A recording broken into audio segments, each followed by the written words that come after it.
Now this particular item came from a vendor. It was something to review. This will be an unbiased review. I have not watched other videos about this, so we're going to unbox it as it is. And what it is a Sacker mini electric chainsaw here.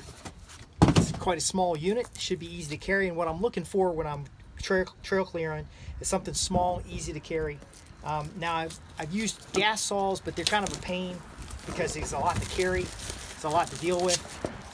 This has lithium-ion batteries, so I will have to charge it. Let's see what we got here. So I want something that's easy to use, easy to put together and carry. Look at that little tiny saw there.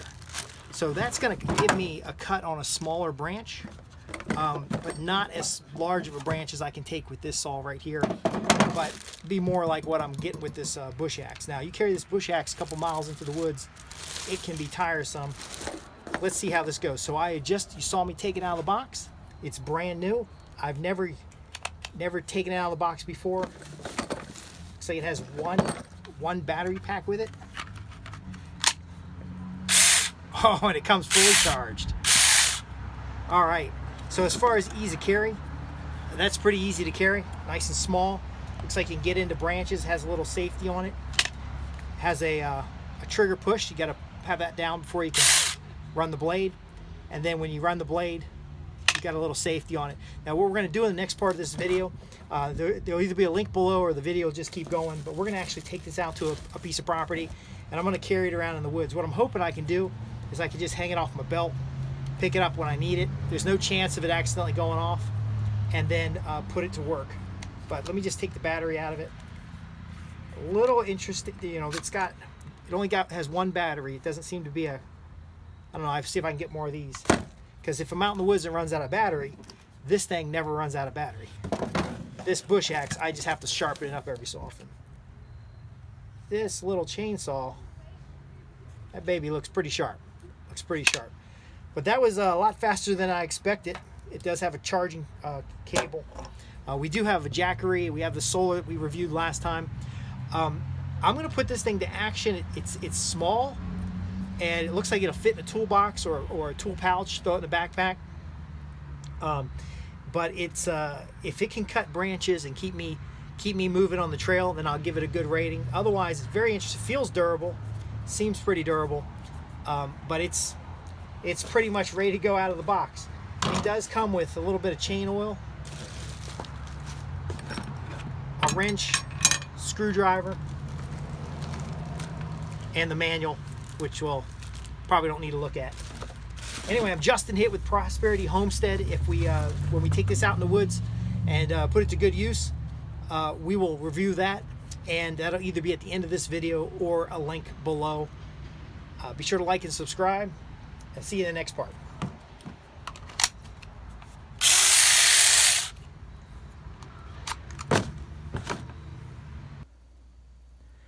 When I'm out and about on the property, I run into situations where I don't want to get my truck all scratched up because there's branches over the road or there's tree fall down the path.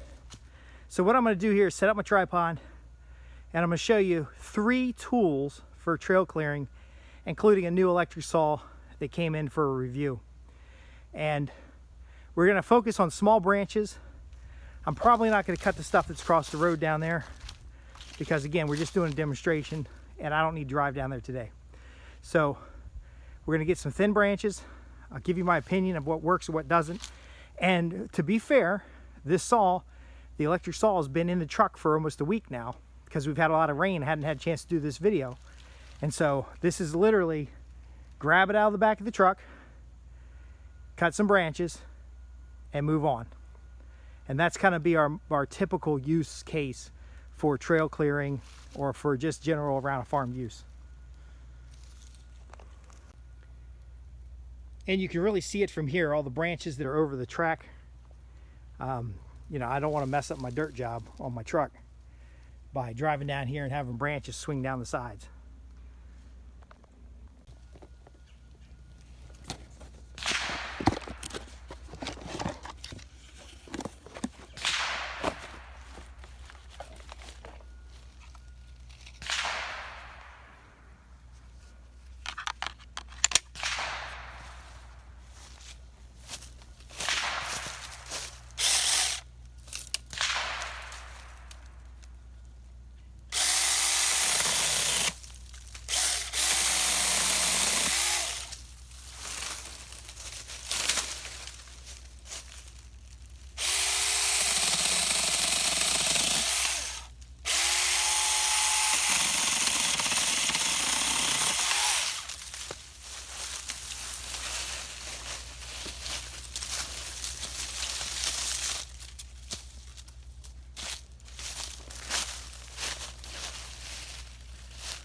All right, this little sucker's got a safety on it and a blade. And what we're simply doing when we're trail clearing is just cutting out the long stuff and then cutting the rest of it at the ground. Now in this case, I'm going to give you a couple different types of branches and things and just look at what we're doing. And then I'm going to rate the tool on safety. Now again, I have the brush axe and I also have the hand saw to compare. But so far when you're trail clearing, I just kind of throw all the brush in the ground in the middle. And that way you can haul it off or turn it into charcoal.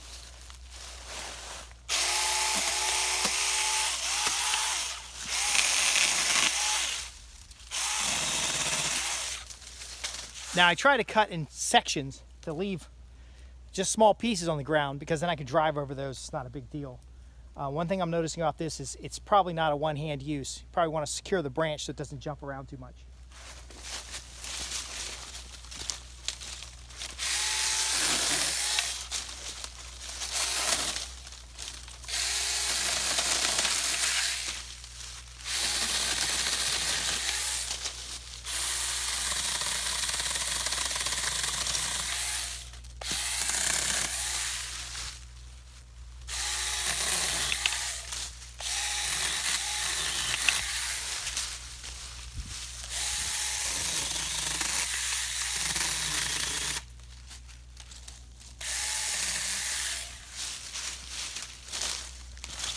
All right, just like a full-size chainsaw, you got to make sure you're cutting in about the middle of the blade and not drawing it back too much because you got 4 inches here. It's like if you only got 4 inches, you got to really make it work the best. So I'm just going to keep cutting through branches. And then when we cut things off at the ground, we focus on cutting as small a nub as possible so that when the tree regrows, it can be hit with a mower or a flail mower or some kind of piece of equipment. This particular road has a lot of rocks on it and it needs resurfaced. So I don't run a flail mower down here as hard, but they do mow periodically.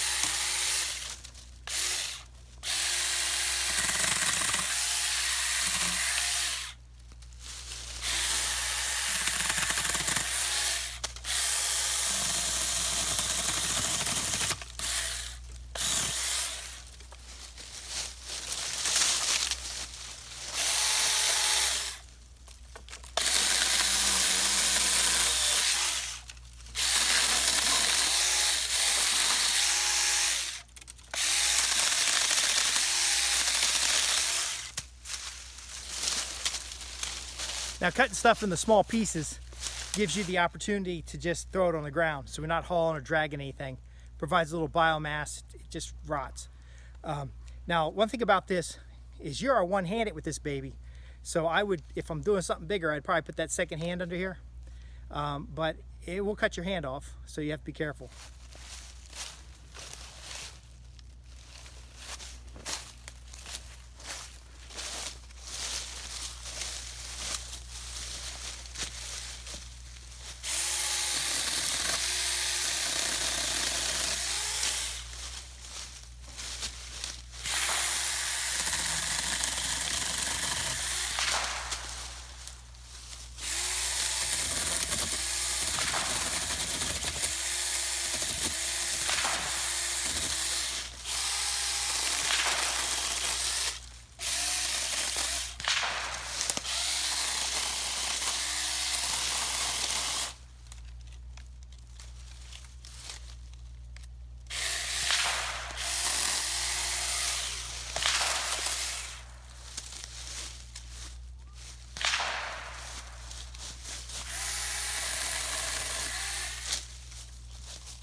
All right, so I either ran out of battery, and when I edit this, it won't be real time, but I either ran out of battery or got something jammed up here. So what I'm going to do, take the battery out, put it in my pocket, and then we're going to look this thing over. I see the chain's a little loose.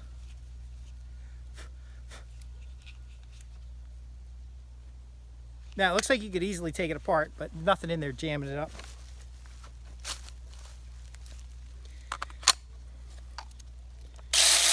Back to action. Just a little stuff.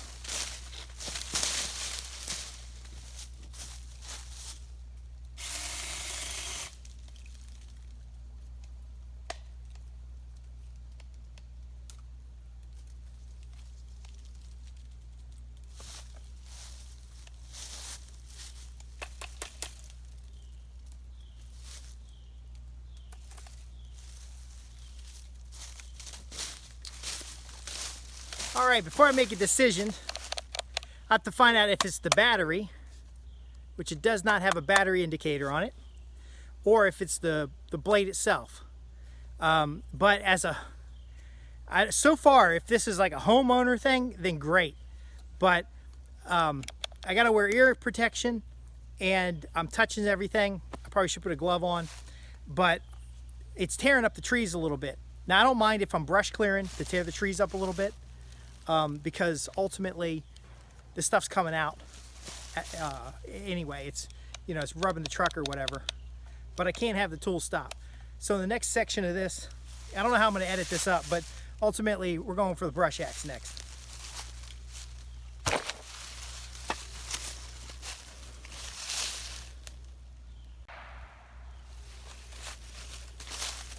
All right, here's my friend the brush axe. I don't need the hearing protection. You should wear eye protection though. And we're going to take the brush axe and continue on that pine. Now the electric chainsaw worked well on these hardwoods up close here, and it cuts it like a chainsaw. You know, this thing's all flapping around, so it's not going to be nice and clean. But this little baby right here, sharpened all up. We'll see what it does.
All right, this one feels like you're fighting zombies in the zombie apocalypse, and it's pretty rough.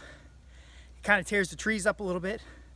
It's a little bit extra effort for me, but this is a brush axe, and when you're trail clearing, it doesn't take any power.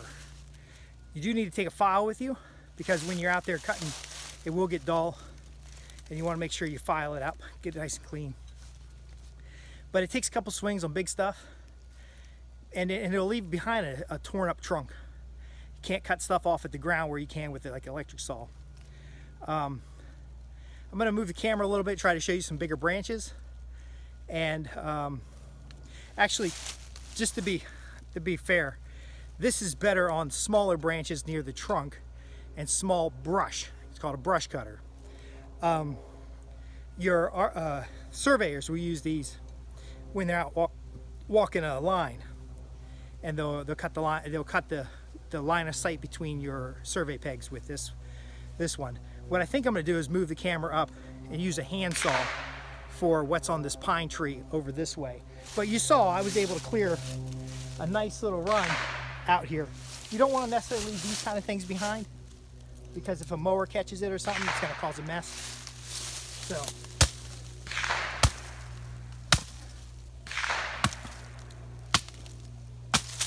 So you can chop it with this, but again, you're still going to have this little stump. So I don't know if you can see that. There's still kind of a stump in the ground. And, you know, I don't know, a tractor's going to get that, not a big deal. But let's get the saw and get going down here. Because you don't have all day to clear trails. You got to get that work done. So here I'm going to take a larger branch that's definitely vehicle level, but we want to cut it off clean to the tree because the tree itself, the trunk is out of the way. I want to take the branch out over top of the roadway.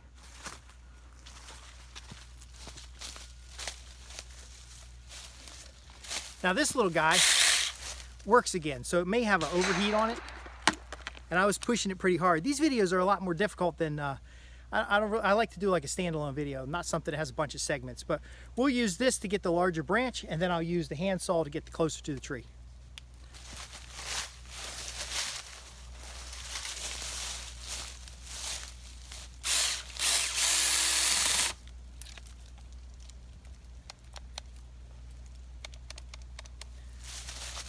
Never mind.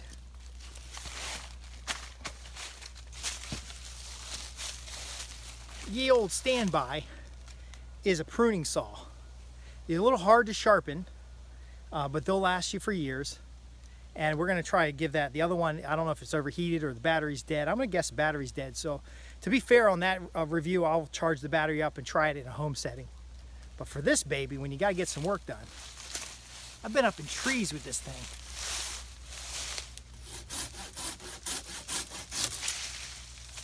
All right, so the pruning saw, sometimes you're going to score on the bottom when you're doing a branch like this. You score it on the bottom and then cut right over top of it. It'll come right off nice and clean. In this case, we're going to get that close to the tree.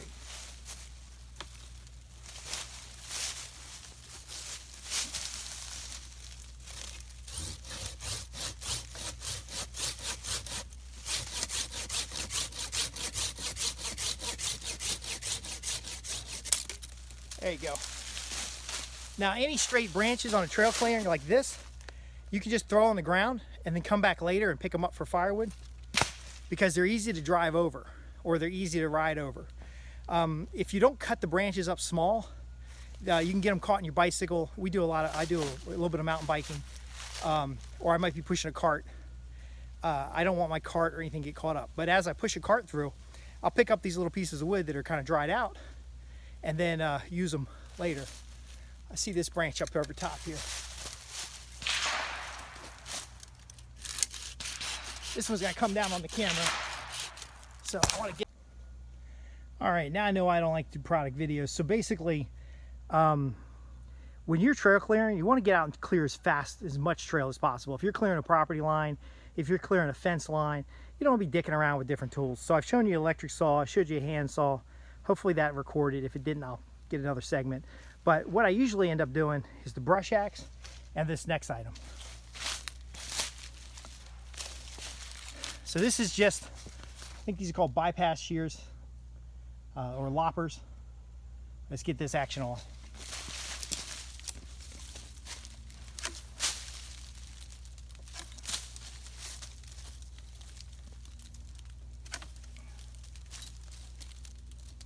Don't be afraid to get up in that bush and just start cutting stuff off in small little segments.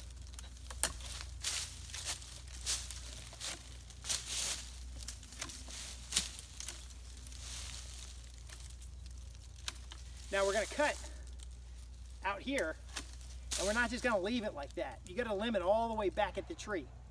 Get all the way back to the trunk of the tree.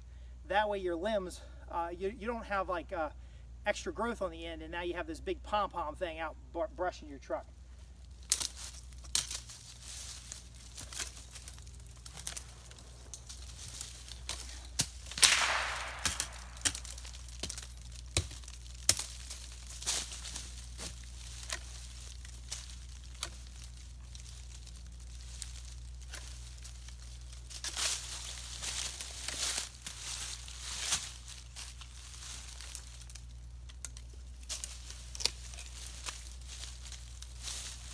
Get a hanger like that, hold it place spot,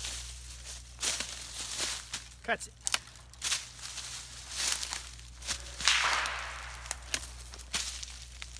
Careful about stuff over your head.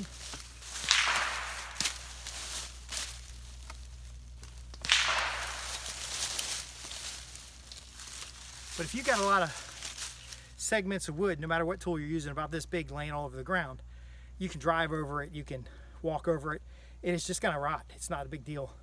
But you can come back later when it's a little bit drier, pick it up, use it for kindling and firewood. I think so far we've covered a handsaw, covered loppers, this Saker electric doohickey that I'll have to recharge to know whether or not it's the battery or if it's just worn out. Some more tips on trail clearing. So on trail clearing, you're just about busting stuff down. You don't want to tear the trees up, but you want to cut the branches in segments so they fall on the ground. And I can show you what it's looking like on the ground. See, you have a lot of just fluff on the ground. It's all broken down, not a big deal. Animals will chew it. A lot of people will trail clear and they'll make brush piles and burn it. I don't think you need to do that. Forests are built on old forests, so if you just keep chopping materials and dropping it on the ground, it'll get reabsorbed by the forest. The key is if you want to cut everything within a comfortable reach, and you want to cut it all the way back to the tree or the stump. That way, if you get regrowth, it's going to be off the trail, so you don't have to cut it again. The proper maintenance of a trail is going to keep you a nice clean trail for a long time, rather than having to do a lot of work all the time. So you're focusing on cutting stuff off at the ground, cutting it into small segments. The appropriate tools, some of these tools require power. If you're way back in the woods and you need power, you're gonna be in trouble.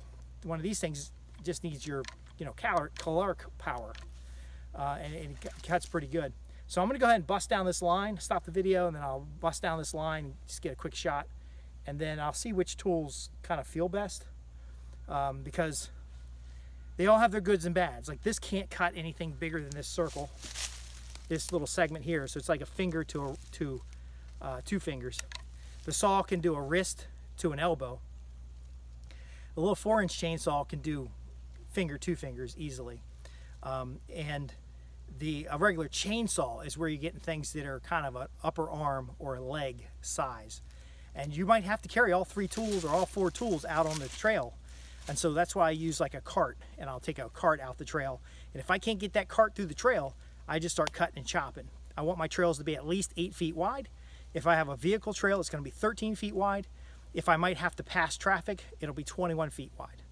This gives me the opportunity to get vehicles in and out, and allows me access to the different areas on a farm. Another thing about trails is you want to make sure that your vehicle access trails have firm, solid ground.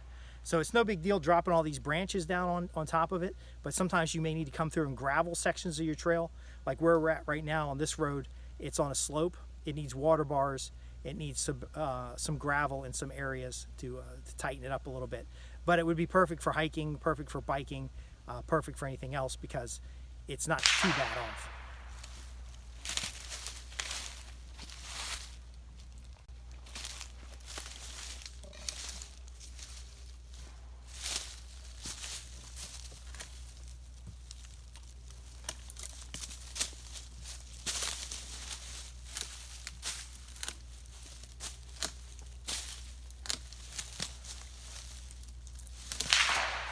oh, when you're cutting branches, if you start from the outside, work your way in, there's less shit to fall on you. And so that's one of the things I want to show you as we go through here. But again, anything that hangs down, 1, 2, 3.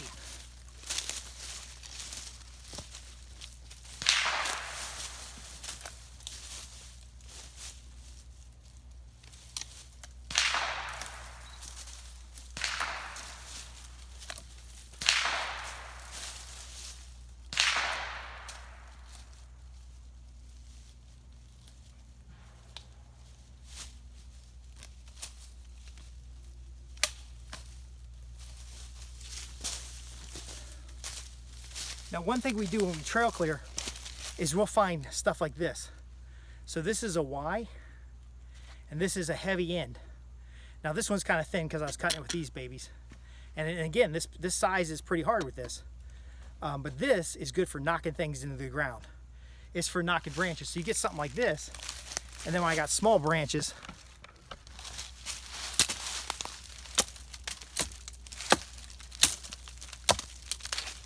I could just knock down, use this to knock down stuff.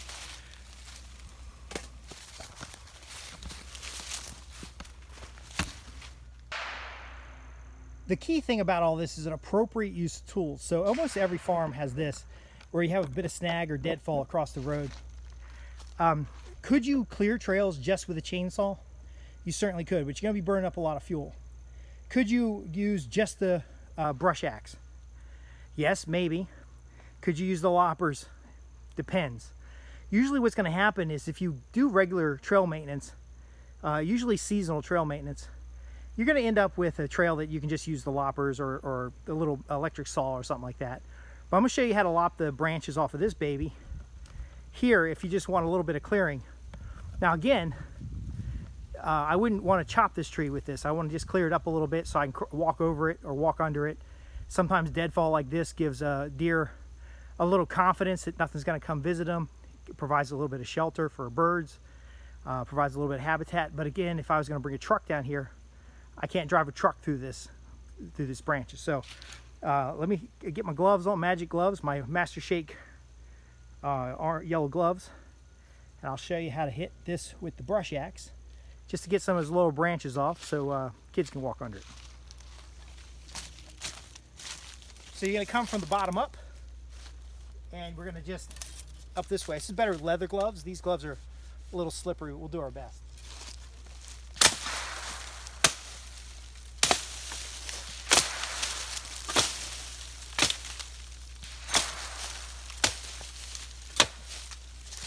Now, if we were doing a brush clearing class, we would walk these trails with the hand tools, with a cart, and I'd show you exactly how it works. It wouldn't be all choppy like this video.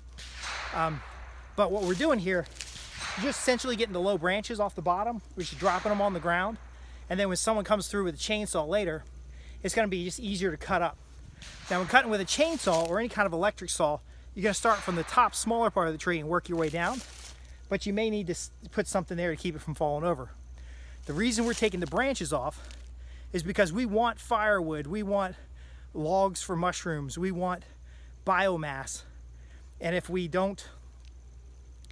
leave a bunch of branches on, it's hard to stack up.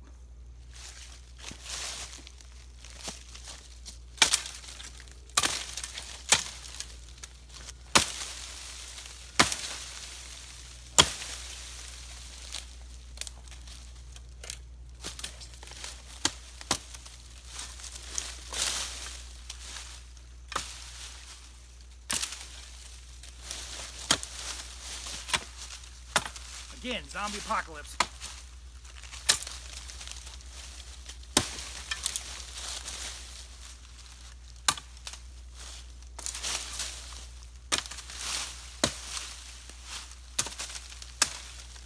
Obviously, you don't want other people around when you're flaying this thing. Now, if you come down from the top, it usually gets stuck. Come from the bottom, chops it, shears it right off. But anyway, I got this cleared enough for demonstration. Now, if you're crossing under stuff, you're always gonna put your tool on the ground, come back up, and be ready to go. So if this was your zombie barrier and you had to retreat, you'll get the branches off, zombies still won't be able to get across this. They'll be all confused. But still, for safety purposes, flailing this around can be a little dangerous. So the same job could have been done with the loppers. But in loppers, you got to do multiple sections because some of this stuff ain't gonna do it. But if I sat here all day, I'm not getting what our primary purpose of trail clearing, which is access. You know, I can't be cutting trees down with axes the whole way. I need to clear the branches, gain a walkable route, and then as I'm coming back to the vehicle, widen that route up, bring the vehicle forward. Whether you got a side-by-side, whether you've got a cart, whether you've got just other people, you're gonna get that first foot trail in so that people aren't getting branches in their face. And then leaving everything on the ground actually provides a little bit of mulch. And as long as it's walkable, you're pretty safe. Most of these things can drive over, but that mulch is also helping with the erosion and slowing down, you know, catching leaves and different things to kind of get that bedding on the soil.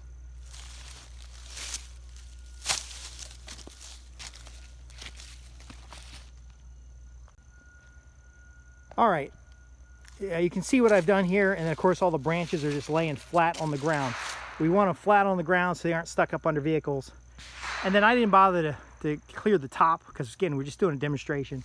But you can see how I got a lot of the branches away from the trail. As I walk back to the vehicle, I'm going to cut the rest of the branches. Again, you make a footpath out and then we come back in. And then I'll give you my honest opinion of the tools I've used today.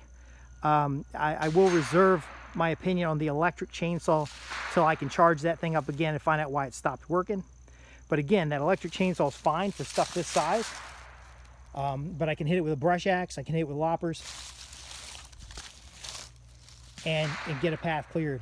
Ideally, you want your trails to be covered in grass, so they need to be wide enough to get light. You want native grasses in it, you want a grass blend, and this composition is going to give you a trail that you can mow. If you're mowing and pulling a small trailer or having a little bit of tools on your kit, then you can just hop out and get the overhanging branches. You also want to make sure you're cutting branches evenly on both sides of the trees. So, because the reason a lot of these lay over is because they get ice in the top and then they just fall over. So they'll get thinned out, but if you cut the tops off, they'll stand back up and then you just have a stumpy pine tree that doesn't do anything. You want to cut them off at the ground, cut them up in pieces. Something like this, you can see how it's pulled up the soil. You cut that into small pieces or you cut it into poles and haul out the poles. So a lot of people, when they're clearing trails, they're going to be cutting firewood the whole way. And that means cutting in small pieces. So when we're cutting by hand, we're cutting in small pieces or smaller straight pieces. It's more important to have straight pieces rather than small pieces. But we're going to haul that out in a cart or something like that. But when you've got a tree like this and road access, you could cut this thing just at the top and then cut it at the bottom and throw it in the back of a pickup or on a trailer. Okay, you can cut it up as firewood someplace else, because you stack 2 or 3 of these things on an X sawhorse or something. You could just cut them all up right up next to where you're going to use the firewood. So that's another tip that we can cover here. But again, I'm not going to film me walking back to the truck and videotaping here. I don't mind doing product videos because I'm always looking for better, faster tools for when I'm out working. But I'm going to be looking at criteria like energy conservation, if I'm out in the middle of the woods and something stops working, the ability to maintain and repair, cost. And again, that's why we're using a lot of hand tools, is because you get them once and they take care of them, they last a lifetime. But you can see some of the trail stuff I cut before on here. This isn't the first time I've cut on this trail. And so you can see that's the brush axe did that.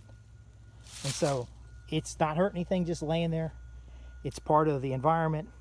It's providing hiding places for ground nesting birds, but it's also just going to decompose and keep the ground from eroding too much. All right, so my trail maintenance review of this Saker 4-inch electric chainsaw, plus the brush axe, plus the hand saw and the loppers. Let's get to the conclusion of this. And then you can always trust I'm going to give you a blunt and honest review. The brush axe will wear you out if you got a lot of ground to cover, especially if the brush axe is not sharp. Your handsaw is going to be better for longer stuff. So we talked about the different sizes where the brush axe versus a handsaw. And then we also have the loppers. The loppers are great for the branches and the hanging stuff. And I managed to get the trail cleared up. We're not going to show you right now. This little fella is great, but I'm going to have to, it's power that was the problem. It'll cut a 2-inch, a 3-inch piece of wood. It's only got a 4-inch blade on it. But you're going to need to be near your homestead with this thing. If you're way back in the woods and you run out of battery, let's say you had 2 batteries and you run out of batteries, this thing, I can't do anything with this if I'm dead with batteries. So it's perfect for around the homestead. Maybe you're getting you got the fences around a chicken coop, or you got something near the house and you just want to be able to go in there and cut it up really quick.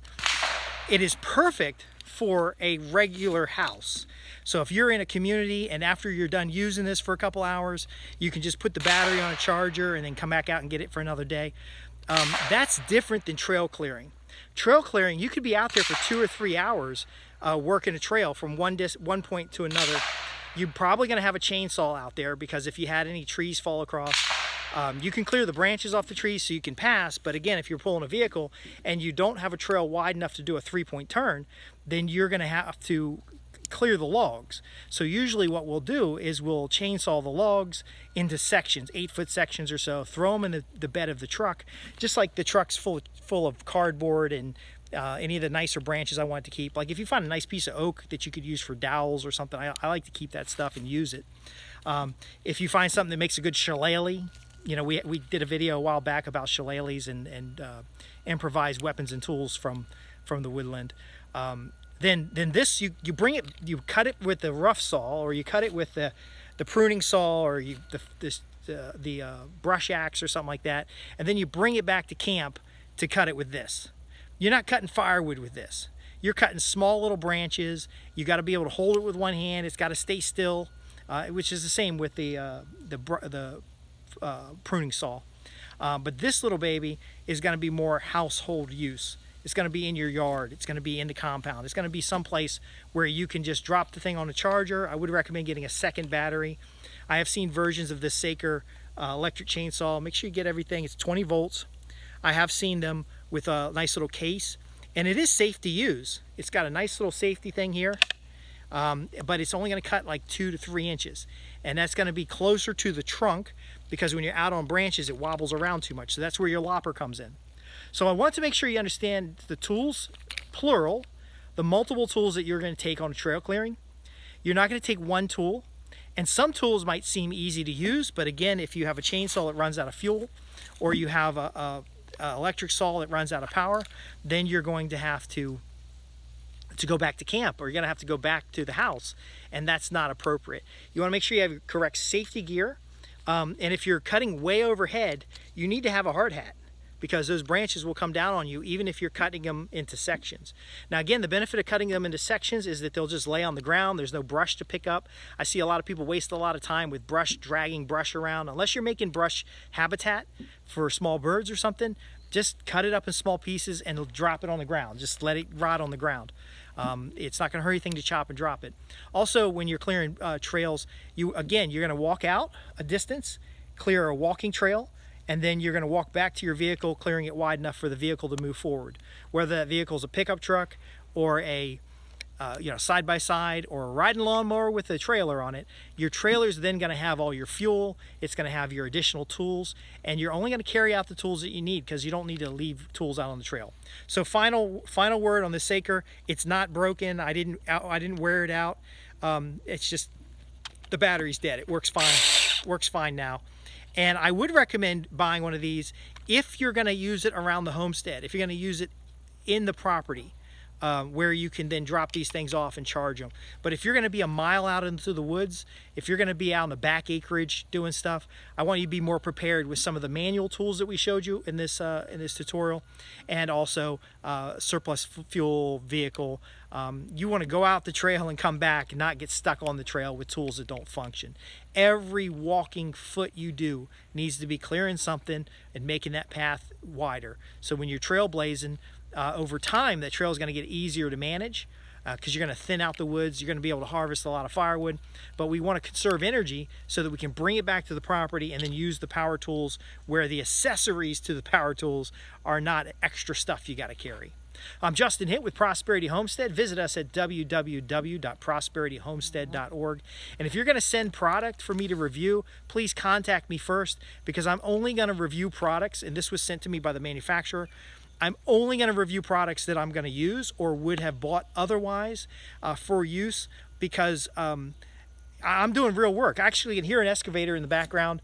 I can hear somebody on the range. I'm going to do a little shooting, and then I'm going to go back and work with the excavator. But I'm clearing actual trail that we are going to drive vehicles down, rather than just doing a demonstration. So there's actual work being done here, which gives you a better review because you get to see something in practice. And I can hopefully give you some ideas of how to use things better, because there is no one perfect tool. Again, I'm Justin Hitt with Prosperity Homestead. I can be reached at www.prosperityhomestead.org, where you can ask your questions on the contact page, and where we help landowners get more utility value from their land, increase their abundance, and have a prosperous homestead. Thanks for watching, and I'll see you in the next video. Be sure to like and subscribe. And then if you want me to review something, you let me know. But if it's not useful for what we do, I'm not going to bother. See you in the next video.